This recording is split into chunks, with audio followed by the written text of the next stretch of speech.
This is Ryan Elliott for Boxing Social in association with Betfred. I'm delighted to bump into Eddie Mustafa Mohammed down here at the City Gym today in Las Vegas. Eddie, thank you very much for agreeing to sit and talk to me. How are you, sir? I'm fine. It's my pleasure to sit and talk with you. Thank you very much. As mentioned, we are here at the City Gym. You were telling me you come down here every day and watch over these young men. How much joy does it give you to come down here and sort of pass on your knowledge and your wisdom to the next generation?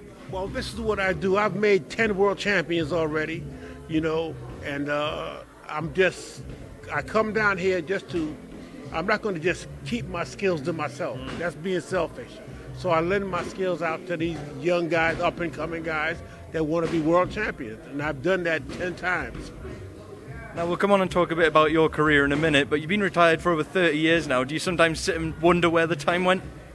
You know what? I sit back and relax and just take a deep breath and just glad it's over, that I got out without any injuries. But I've had some tough fights, and I came out unscathed. Yeah. When you first retired way back when, obviously now I see you down here, you seem to have a passion for helping these young guys. Was it hard to fill that void at first of not fighting anymore? No, because I already knew what I wanted to do when I retired. I had a lot of options, and I wanted to just give the guys a helping hand about what they want to learn.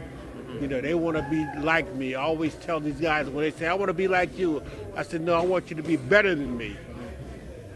When you look back now on your career, what night are you most proud of? Is it the Marvin Johnson fight? What do you look back on most fondly? Well, winning the title, and even when I fought Victor Galindez the first time, and I thought everybody thought I beat him fair and square, and they gave it to him by 1 point. But then again, that's just how boxing is. But when I fought Victor Galindez, I pointed him, I beat him up real bad, cut him over the eyes, and he did a number on him. But I knew what I had to do on my next world title fight. That's knocked the guy out, and I knocked out Marvin Johnson. When you look back, like you say, learning from that Melendez fight and then going into the Marvin Johnson fight, do you still remember the feeling of lifting that world title after you stopped him? Was it relief? Was it happiness? What was it? It was more relief, because I knew that I was going to be a world champion. I just had to get another opportunity, and that's what I've done. I've got the opportunity, and I didn't let it get by me this time. You still went on from there and fought the likes of Spinks and had many more fights, but after you'd finally won the world title, after the disappointment of falling short previously, after reaching that pinnacle, was there any bit of you that struggled when you got to the top and thought maybe, what from here? What was that like, trying to motivate yourself to go back to work? No, the motivation was always there, because I knew I had to represent my neighborhood, a lot of my people, so I had to represent, and that's what I've done. When you look back, Eddie, a lot of fine boxers have came from your area. Aside from yourself, we're talking about the likes of Mike Tyson, we're talking about Shannon Briggs there. What first drew you to the boxing gym? How did you catch that bug? Well, I came up from a rough neighborhood, rough and tough neighborhood. You had to fight to go to the store for your mother, and you had to fight to bring the groceries back. So I had 2 fights in one night. But it was cool. I did my number on those guys and became a fighter that I am today. Do you think coming from that area is what makes so many champions? That toughness that you spoke of, having to fight to go get the groceries. Do you think that makes a fighter? Well, it helps. It helps a whole lot. Yeah, I can imagine. Oh, yeah. Now, when you look back, who do you see as your toughest opponent when you sort of think back? Who was the most skilled operator you shared the ring with? Oh, a gentleman by the name of Mario Rosa. He knocked me down in the 5th and the 6th round. I knocked him out in the 7th. Now, we will come on to the heavyweight sort of events of this week. Deontay Wilder, Tyson Fury running it back. We spoke a little bit off camera about this rematch that's coming up. Huge heavyweight rematch. In this fight, the UK media have been talking about all the adjustments Tyson Fury can make. But if you're looking at Deontay Wilder, if you were sort of working alongside Deontay Wilder, what adjustments would you be sort of telling him to make ahead of his rematch with Tyson Fury? Well, if I was in Deontay's corner, I would tell him he would have to step up his actions behind his jab, not one jab. Double and triple your jab up. Everything is going to go off your jab.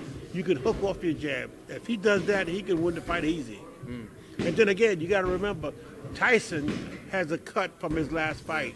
and that cut, I don't think it's going to be healed on time yet. Do you think it could prove key that Tyson has brought in Stitch Duran for this fight? Obviously, we expect that cut probably will open up at some point. It's probably something Deontay Wilder's looking at as well. How important could Stitch be in that corner, have a level head and someone so experienced in that situation? Well, Stitch is the key. If anybody can keep a cut closed, it's Stitch Duran, you know? And he's a good friend of mine. They picked the right guy to have in the corner. Now, you fought and sparred with a lot of hard-hitting fighters during your time. When you're in there with someone such as Deontay who can turn the fight around one punch at any minute, how does that change your approach, you know, having that fear factor, knowing that you have to be perfect for 36 minutes? Well, hands up, chin down, and it's keep establishing your jab. Don't go one jab.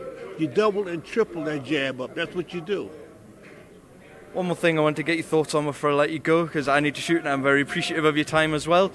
You train alongside Muhammad Ali. I'm sure you sparred with Muhammad Ali as well. I just wanted to talk about that, your experiences with Muhammad. What was that training like, and what made Muhammad so special from your personal experience? Well, when I sparred with Muhammad, it helped me a great deal because it boosts my confidence up a great deal by just putting hands on him and boxing. And, you know, we had a great time. It was my honor and my privilege that I boxed Muhammad because he helped me bring my game to another level.